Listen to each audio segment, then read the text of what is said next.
오늘 본문 말씀 바로 앞에 있는 사사기 17장의 말씀에는 이 미가의 한 가정을 통하여서 이 사사기 시대 우상 숭배가 어떻게 이루어졌는가 하는 것에 대하여 잘 보여주고 있습니다. 그리고 이 미가 집안의 그 우스꽝스러운 이 신앙 행태는 오늘 본문인 18장 말씀으로 넘어오게 되면 이제는 한 가정의 문제가 아니라 한 지파, 더욱 복잡한 양상으로 한 지파 전체에 대한 우상숭배 혹은 아니면은 한 지파 전체에 대한 엉망진창인 신앙 상태의 모습을 보여줍니다.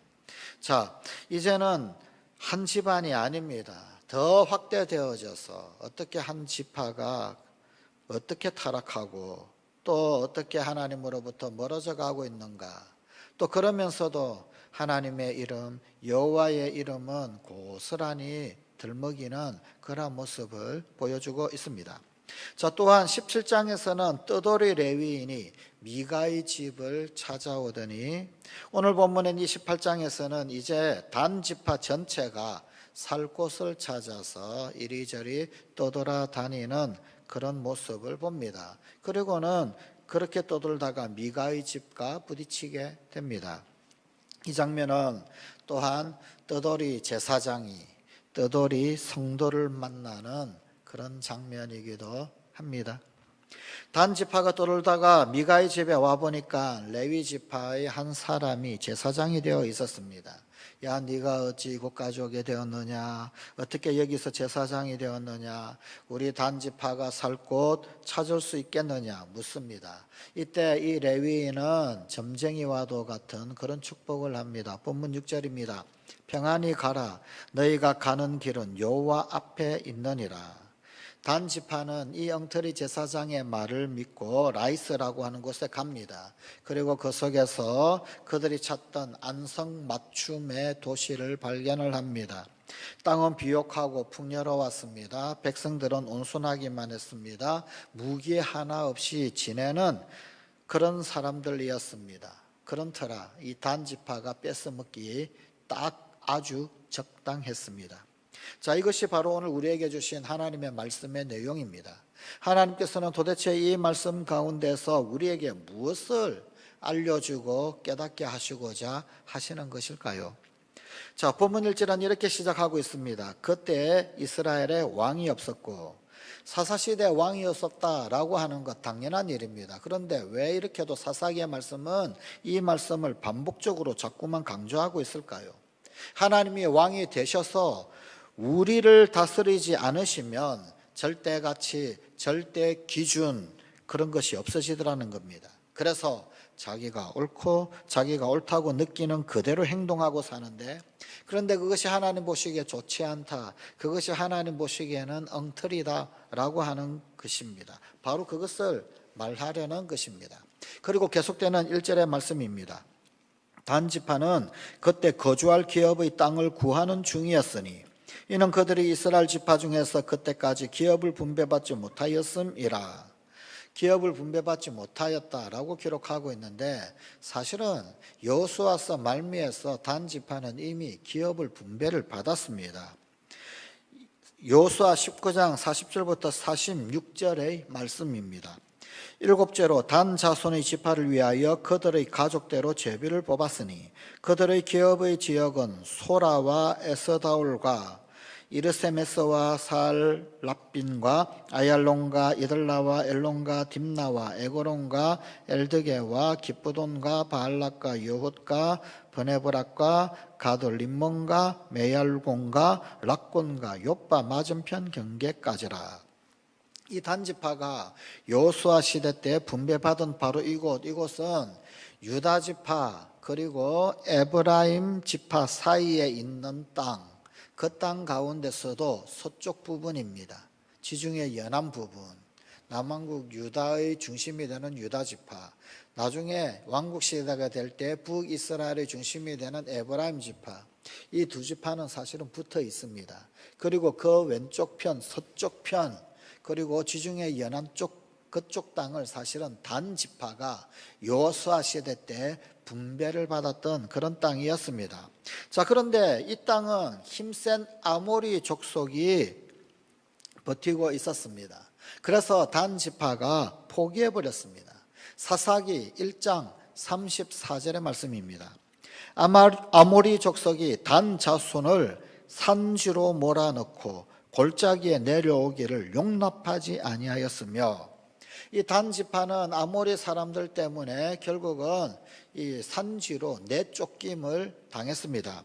또한 블레셋 사람들 때문에 역시 그 지역을 점령할 수가 없었습니다. 사사기 13장 2절의 말씀입니다. 소라 땅에 단 지파의 가족 중에 마누아라 이름하는 자가 있더라. 그의 아내가 임신하지 못하므로 출산하지 못하더니 이 소라 땅은 지금 오늘 본문 말씀 가운데서도 2절에도 또 반복되이 계속해서 등장하는 땅이지요. 자, 이 사사기 13장 2절의 이 말씀은 삼손, 사사 이야기, 삼손의 시작 부분이고 또 삼손의 출생을 여는 그러한 장면이기도 합니다. 자, 그런데 이 삼손이 바로 단 지파였고, 단 지파 있는 그곳에 삼손이 태어나는 그 시절에 가장 강력한 적이었던 블레셋이 떡하니 버티고 있었습니다. 그래서 삼손은 단 한 명의 군사도 없이 오로지 홀홀 단신으로 이 블레셋과 상대를 해야만 했었습니다. 심지어 바로 이웃 지파인 유다 지파, 그 유다 지파에 의해서 포박되어져서 이 삼손은 블레셋에게 넘겨지기까지도 했습니다. 바로 이런 상황을 오늘 본문 1절은 그때까지 기업을 분배받지 못하였음이라 라고 기록을 하고 있습니다. 사실은 분배받은 그 땅을 온전히 점령하지 못하고 있었다. 이것이 더 정확한 표현일 것입니다. 단지파는 자신들의 땅을 지키지 못했습니다. 오히려 좁은 산지로 내쫓기는 그런 신세가 되고 말았습니다. 그래서 그들은 좀 넓은 땅, 그들이 살 수 있는 새로운 땅을 찾지 않으면 안 되는 상황이었습니다. 하나님은 아모리를 쫓아내고 그 땅을 차지하라 라고 하셨는데, 그런데 정작 단지파는 전쟁을 하면서 치러야 할 자신들의 피 흘림과 희생을 싫어했었습니다. 삼손이라고 하는 아주 특출난 하나님이 보내신 사람이 있었음에도 불구하고 기회를 붙잡지 못하고 오히려 숨어 지내기만 하며 블레셋을 물리치지 못했습니다. 용기를 발휘하지 못했습니다. 도전하지 못했습니다. 그래서 지금까지 땅을 얻지 못하고 떠돌이 지파로 살아가고 있었던 것입니다. 희생하지 않으면 떠돌이가 됩니다. 결단하지 않으면 떠돌이가 됩니다. 용기를 발휘하지 못하면, 헌신하지 못하면 떠돌이가 되고 맙니다. 요즘도 현대판 단지파의 떠돌이 교인들이 많이 있습니다. 자신의 그 신앙의 땅을 얻기 위해서 흘려야 할 땀과 희생이 싫어서 도망다니는 교인들입니다.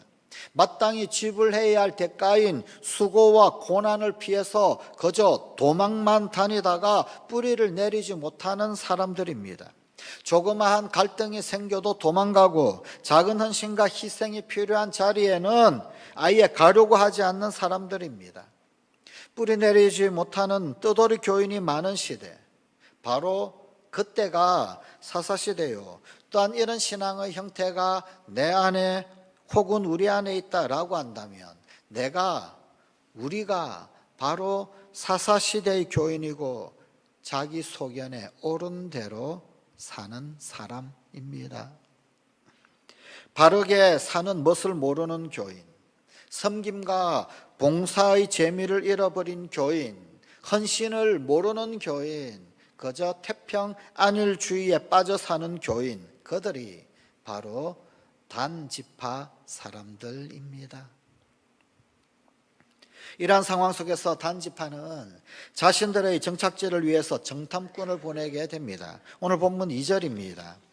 단자손이 소라와 에스다올에서부터 그들의 가족 가운데 용맹스런 5사람을 보내어 땅을 정탐하고 살피게 하며 그들에게 이르되 너희는 가서 땅을 살펴보라 하며 가장 용맹한 5사람을 선발을 했습니다. 그리고는 땅을 정탐하고 보고하라고 합니다.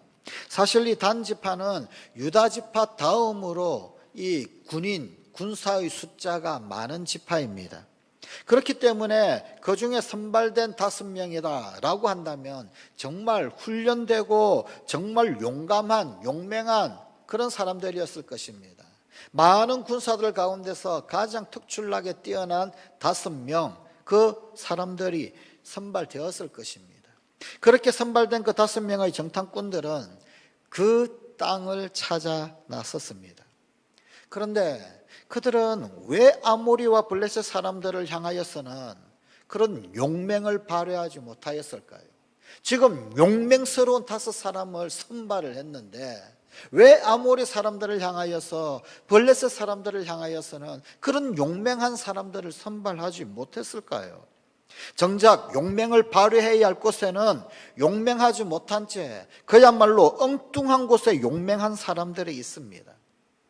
단지파 사람들은 본문 이후에 진행되는 이 이야기를 보면 그들 나름의 용맹을 발휘를 합니다. 사사기 18장 27절입니다. 단 자손이 미가가 만든 것과 그 제사장을 취하여 라이스에 이르러 한가하고 걱정 없이 사는 백성을 만나 칼날로 그들을 치며 그 성읍을 불사르되 미가의 집에 있던 신상 그리고 에봇 드라빔을 미가의 집에서 제사장 노릇하고 있던 레위 청년 그 레위인과 함께 가져갑니다. 그것은 약탈이었습니다. 신상도 빼앗고 레위인도 제사장도 다 빼앗은 이 단지파, 드디어는 라이스라고 하는 곳에 갑니다. 그곳에 이르러서 전쟁이 뭔지도 모르고 그야말로 평화롭게 살아가고 있었던 선량한 백성들을 모두 죽이고 이곳을 빼앗아서 단이라고 이름을 바꿉니다. 그들의 용맹은 진짜 용맹이 아닙니다. 가짜 용맹입니다. 그들은 강한 자에게는 약하고 약한 자에게는 강했습니다. 그들은 하나님이 용맹을 발휘하라고 하실 때는 침묵했습니다. 그러나 자기들의 욕구를 채우는 것에는 힘을 사용을 하고 파괴했습니다. 과시를 했습니다. 그들은 하나님의 말씀에 순종하는 데는 비겁했고 자신들의 욕심을 이루는 데는 용맹했습니다. 더군다나 오늘 본문 2절에 기록된 땅, 이 땅은 그저 막연한 땅이 아닙니다. 이 땅을 히브리어 성경에 의하면은 앞에 정관사가 붙어 있습니다. 그 땅이라고 하는 것입니다. 무슨 뜻이냐면은 정확히 지정된 어떤 땅이라고 하는 그런 의미입니다. 그러니까 그들은 사실은 이미 염두에 두고 있는 그런 땅이 있었습니다.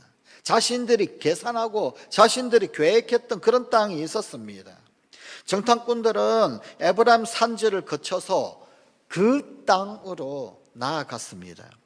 아브라함은 본토 친척 아비 집을 떠났지요. 그런데 하나님이 지시할 그 땅으로 가라라고 하는 그런 하나님의 명령을 받았습니다. 그래서 그 땅이 어딘지 알지 못하지만 전혀 알지 못하는 바로 그 땅, 그곳을 향해서 하나님 가라는 곳으로 나아갔습니다. 하지만 단지파의 사람들은 자신의 전략, 자신의 계획, 자신의 욕심을 가지고 점을 콕 찍어놓고 자신들의 만족을 위한 그 땅을 정탐하러 갔습니다. 그들은 하나님의 명령에 순종하여서 정탐을 한 것이 아니라 그들이 보기에 좋은 자신들의 욕심을 만족시키는 그 땅을 살피도록 정탐꾼을 보내었습니다. 여호수아와 갈렙처럼 여호와를 의지하여서 정탐한 것이 아닙니다. 성관가족 여러분, 우리는 어디에 용맹합니까? 하나님의 거룩한 것에 용맹하십니까? 아니면 나의 욕심 이루는데 용맹하십니까? 용기를 어디에다가 발휘하고 있으십니까? 성관가족 여러분, 나는 새로운 땅으로 나아갈 때 나의 통찰력, 나의 계획을 가지고 나아갑니까? 아니면 하나님 의지하며 나아갑니까? 내가 계획하고 내가 목적지 딱 정해둔 그 땅으로 가십니까? 아니면 잘 모르겠지만 하나님이 가라고 하시는 그 땅을 향해서 나아가십니까? 단지파의 이 정탐꾼들은 그들의 그 땅을 정탐하는 그들의 사명을 감당하기 위해서 나아갔습니다. 그것은 하나님이 명하신 땅이 아니고 하나님이 명하신 사명도 아닙니다.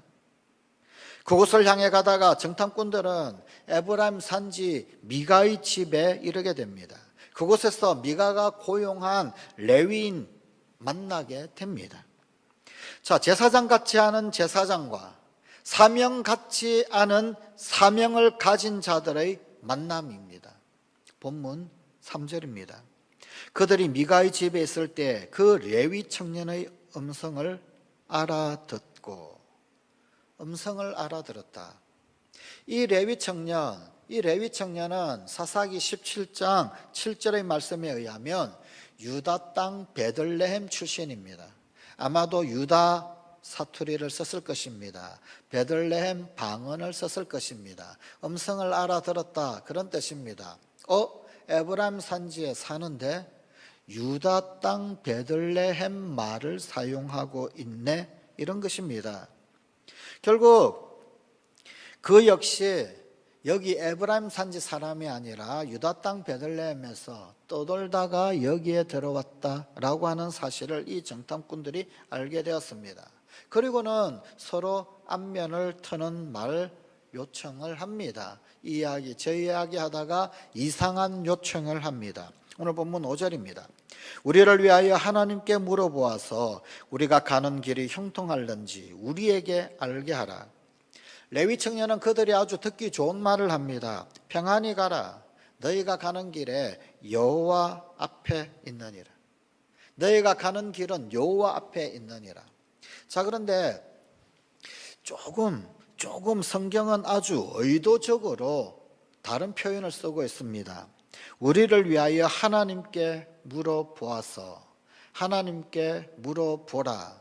그런데 이 레위 청년은 뭐라고 대답을 하느냐 하면 여호와 앞에 있느니라. 히브리어 성경에 의하면은 엘로힘께 물어보라, 야훼 앞에 있느니라 라고 대답을 합니다. 사실은 엘로힘께 물어보라 그러면 엘로힘 앞에 있느니라 라고 대답을 해야 합니다. 야훼께 물어보라 라고 하면 야훼 앞에 있느니라 라고 대답을 합니다. 보통 이것이 히브리어의 관용적 표현입니다. 성경이 이렇게 엘로힘, 야훼라고 하는 하나님을 지칭하는 다른 표현을 사용하여서 의도적으로 우리에게 뭔가 들려주고자 하는 메시지가 있습니다. 사실은 자기 하나님을 자기 인용 편한 대로, 자기 스스로 편한 대로 서로 이용하여서 하나님 이름을 들먹이면서 이야기하고 있는 겁니다. 이것은 사실은 서로가 각각 자기 하나님을 내세우면서 서로가 자기 편한 이야기를 하는 겁니다. 이 정탐꾼들은 자기들이 원하는 답을 요구를 했고, 거기에 적당하게 이 레위 청년은, 가짜 제사장은 적당하게 편안한 대답을 던져준 것입니다.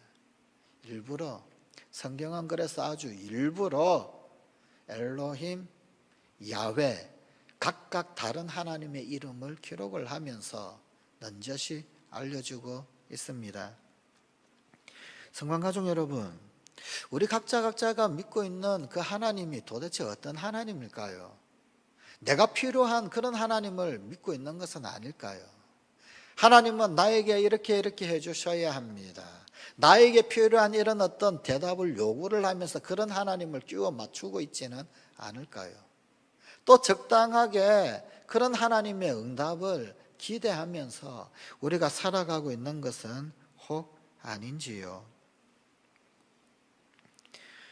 여기서 정탐꾼들을, 그들의 관심이 무엇인가? 그들의 관심은 형통이었습니다. 가는 길이 형통한지, 이것이 그들의 관심이었습니다. 정탐꾼의 진정한 관심은 하나님의 뜻이어야 합니다. 이것이 하나님의 뜻인가?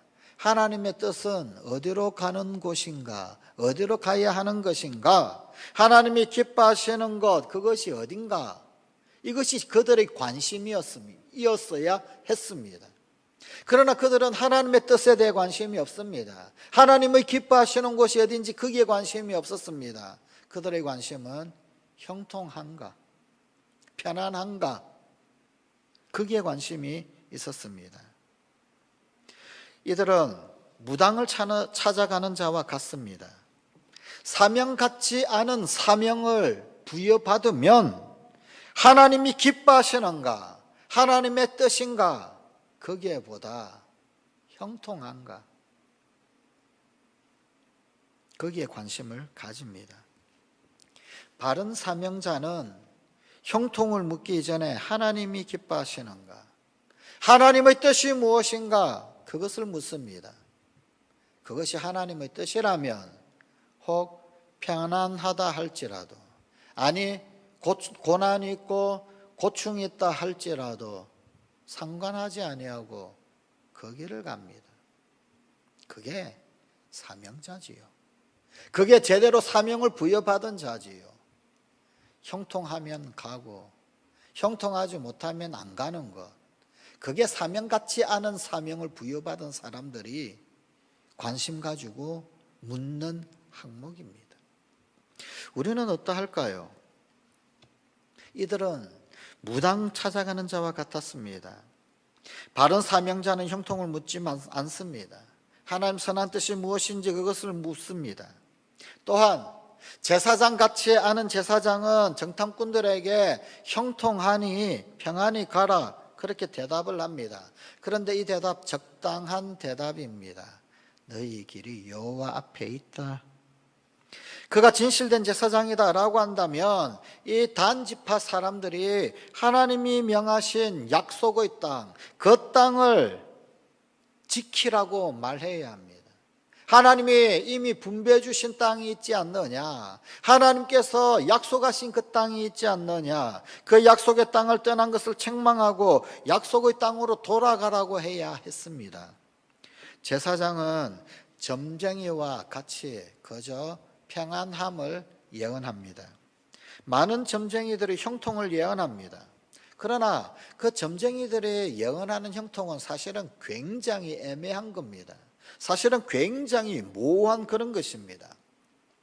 헤로도토스의 역사에 보게 되면 이런 이야기가 있습니다. 기원전 6세기경에 리디아라고 하는 왕국이 있었습니다. 그리고 이 기원전 6세기는 이 고대 근동 지역을 메데바사, 페르시아가 아직 온전히 통일하지 못한, 아직까지는 바벨론의 세력이 그래도 강력한 그런 때였었습니다. 그런데 리디아 왕국하고 이 메데바사, 페르시아와 싸움을 하려고 했던 때가 있었습니다. 그 당시에 리디아 왕이 누구였느냐면 크로이소스라고 하는 왕이 있었습니다.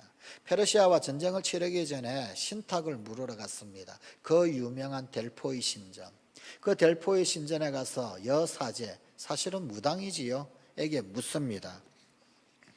어떻게 될 것인가? 영험하기로 소문난 그런 어떤 이 아폴론 신전에서 델포이 신탁을 묻는데 무녀가 준 신탁이 이러했습니다. 크로이소스가 페르시아를 공격한다면 그는 큰 왕국을 멸망시킬 것이다. 그런데 이 크로이소스가 이것을 자기가 승리한다 라고 이해를 했습니다. 자기가 당연히 이긴다. 그래서 페르시아와 싸웁니다. 그러나 페르시아의 키루스 2세에게 보기 좋게 패망하고 맙니다. 목숨만 겨우 건진 이 크로이소스가 다시금 델포이에 가서 그 무녀에게 묻습니다. 하지만 무녀는 이렇게 대답합니다. 멸망한다는 것이 페르시아인지 당신의 왕국인지 그것을 묻지 않았지 않느냐, 이렇게 대답합니다. 멸망한다. 그런데 페르시아가 멸망하는지 리디아가 멸망을 하는지 그것은 당신은 묻지 않았지 않느냐. 그렇습니다. 이때 크로이소스는 아무 말도 하지 못했다고 합니다. 그딴 예언은 나도 하겠네. 그딴 예언은 나도 하겠네. 델포이의 신탁은 늘 이런 식이었습니다. 그래서 이 영어로 델포이, 델피라는 말이 있죠. 이 델피라고 하는 말, 이 말에는 애매모호한, 아리송한 이런 뜻도 함께 담겨져 있습니다.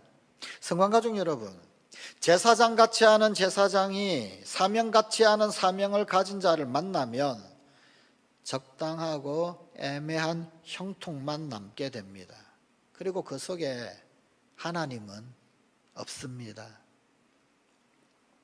우리는 하나님 없는 속빈 예배를 혹 드리고 있지는 않을까요?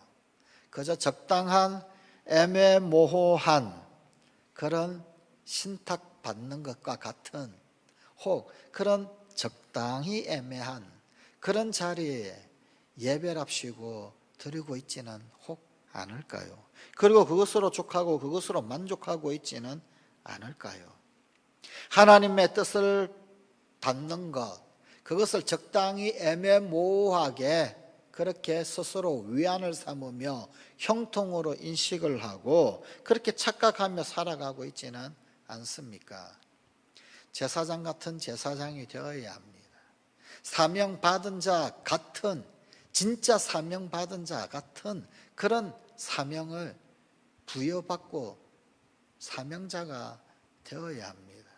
그래야 바른 예배자가 되고, 그래야 고난도 혹은 형통도 부유하든 혹은 가난하든 하나님 뜻을 이루며 살아갈 수 있게 됩니다. 사도 바울이 그렇게 고백하지 않습니까? 내게 능력 주시는 자 안에서 내가 모든 것을 할 수 있다. 빌립보서 4장 13절의 말씀입니다. 그렇습니다. 예수 그리스도를 믿는 자는 능력 주시는 그분 안에서 모든 것을 할 수 있습니다. 그런데 그 능력이 무엇입니까? 4장 13절, 빌립보서 4장 13절 바로 그 앞에 보면 그것은 풍부에 처할 줄도 알고 비천에도 처할 줄 알아. 그 능력은 풍부에 처할 줄도 아는 능력이고 비천에 처할 줄도 아는 능력입니다. 풍부와 비천이 아무런 문제가 되지 않는 능력입니다. 그것이 제사장 같은 제사장이고 사명받은, 진짜 사명받은 자 같은 사명자, 그들이 할 수 있는 능력입니다. 적당한 애매모호한 델포의 신탁 수준의 예배가 나의 예배의 수준인가? 아니면 제사장 같은 제사장, 정말 사명 같은 사명을 부여받은 그런 자리에 있는 나의 예배인가? 우리의 예배는 어떠할까요? 레위 사람의 이 말을 듣고 5명은 라이스에 도착합니다. 그리고 그곳을 바라봅니다. 그들이 본 땅, 그 땅은 본문 7절에 의하면 백성들이 염려 없이 거주하고 평온하고 안전한 땅이었습니다. 그리고 시돈 사람들도 그곳에 별 관심이 없었습니다. 라이스는 주변 나라와도 관계를 맺지 않고 있었습니다. 이것을 본 이 정탐꾼들, 그들은 마치 선동가와 같은 그런 느낌을 주는 말들을 합니다. 그들을 치러 올라가자. 우리가 본 땅은 매우 좋았다. 그런데 왜 가만히 있느냐? 지체하지 말고 가서 정복하라. 이것하고 똑같은 보고를 했던 그 옛날의 정탐꾼들이 있습니다. 가나안을 향해 나아갔던 모세가 보내었던 12명의 정탐꾼, 그들 중에 10명의 정탐꾼이 했던 말, 사실은 이 보고와 똑같은 겁니다. 문자적으로는 반대적 보고를 하지만 본질적으로는 똑같은 보고를 하는 겁니다. 그 땅의 자손들은 아낙 자손이다. 거대한 자손이다. 우리는 우리 스스로 보기에 메뚜기와도 같아. 반대되는 보고일까요? 문자적으로는 반대가 되죠. 우리는 메뚜기 같아. 못 이긴다. 가면은 우리 다 죽는다. 저들은 아주 거대한 그런 어떤 거인족이다. 그들을 치러 올라가자. 우리가 본 땅은 매우 좋다. 왜 가만히 있냐? 지체하지 말고 가서 정복하자. 정반대 보고일까요? 표면적으로는 반대되는 것 같죠. 그런데 사실은 본질적으로는 이 단지파의 5명의 정탐꾼의 보고와 모세가 보내었던 10명의 정탐꾼의 보고는 문자적으로만 반대되는 보고처럼 하는 것처럼 보이지만 본질적으로는 사실은 똑같은 보고를 하고 있는 겁니다. 믿음의 길이 아닌, 하나님의 뜻과는 상관이 없는, 하나님이 원하시는 것이 무엇인가에 대해서는 관심이 없는 그런 보고입니다. 선동가입니다. 보고가 아니라 사실은 선동을 하고 있는 것입니다.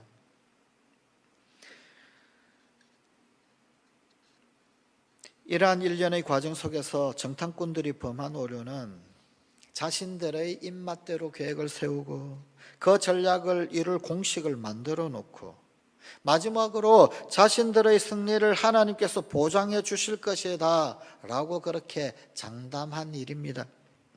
이것은 하나님께서 주신 기업을 쉽게 포기하고 그리고 눈에 보기에 좋은 땅을 차지하고자 하는 욕심에 따른 사실은 비신앙적인 모습입니다.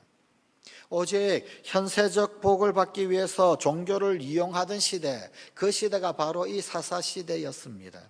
출세하고 성공할 수 있다라고 한다면 무슨 짓이든 할 수 있는 시대, 그 시대가 사사시대였습니다. 형통만 하다면, 잘 되기만 한다면, 출세만 할 수 있다면, 평안해질 수만 있다면 남의 집의 드라빔도 에봇도 제사장도 가로챌 수 있는 시대, 평안히 잘 살고 있는 선량한 백성들도 무참히 칼날로 도륙할 수 있는 시대, 그것이 사사시대였습니다. 다른 사람들이 누리는 복을 빼앗았으라도 내가 누리면 그만이었습니다. 그때는 하나님을 왕으로, 하나님을 주님으로 섬기지 않았기 때문에 각자 자기 소견에 옳은 대로 행하면 그만이었습니다. 좋은 게 좋은 거라고 하는 그런 태도는 올바른 신앙 태도가 아닙니다. 그리스도인은, 하나님의 백성은 형통을 묻기 전에 하나님의 뜻인가? 그것이 하나님 기뻐하시는 것인가? 그것을 물어야 합니다. 하나님의 사람은 자기 소견에 옳은 대로 살아가는 사람이 아닙니다. 자기 소견이 맞다고 옳다고 맹신하는 사람은 절대 하나님의 사람이 될 수가 없습니다. 떠돌이 신앙을 버려야 합니다. 주님 우리에게 주신 그 자리를 지켜야 하는데 그 자리 내던져버리면 떠돌이 신앙 받게 되지 않습니다. 그래야 이 시대에 하나님이 사용하시는 영적 나시린이 될 수가 있습니다. 사랑하는 성관가족 여러분, 하나님께서 내게 주신 기업을 너무 가치 없게 여기거나 혹은 아니면은 그 자리를 쉽게도 이탈해 버리고 그리고는 욕심을 따른 그곳이 사명이라고 애써 포장하고 있지는 않으십니까? 진실되지 않은 예배를 통해서 주시는 말씀을 하나님 뜻으로 착각하면서 살고 있지는 않습니까? 제사장 같지 않은 제사장, 사명 같지 않은 사명 붙들고 그게 예배의 자리라고 애써 포장하고 스스로 위안하지는 않으십니까? 인간적인 생각과 계획을 통한 성공신화를 하나님의 은혜라고 그렇게 포장하고 있지는 않습니까? 하나님의 사람다워야 합니다. 나시린은 나시린다워야 합니다.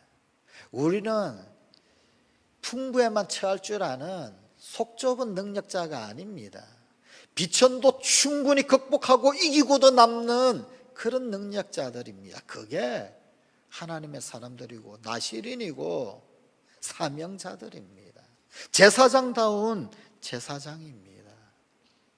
오늘도 우리 주님 앞에서 제사장 같은 제사장 되고 정말 사명 받은 자 같은 사명자 되는 그런 우리 성관 가족들이 되십시다.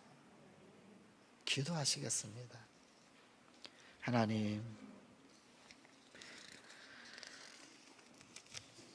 그저 떠돌이 수준밖에 되지 못한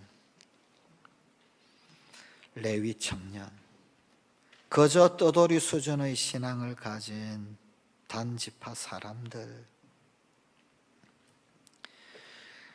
오늘 이 시대의 교인들이 그렇게 되지 않게 하여 주옵소서. 제사장 같은 제사장 되고 사명받은 사명자 다운 그런 우리 모든 성관 가족들이 되게 하여 주시옵소서. 우리 주 예수님 이름으로 기도드리옵나이다. 아멘.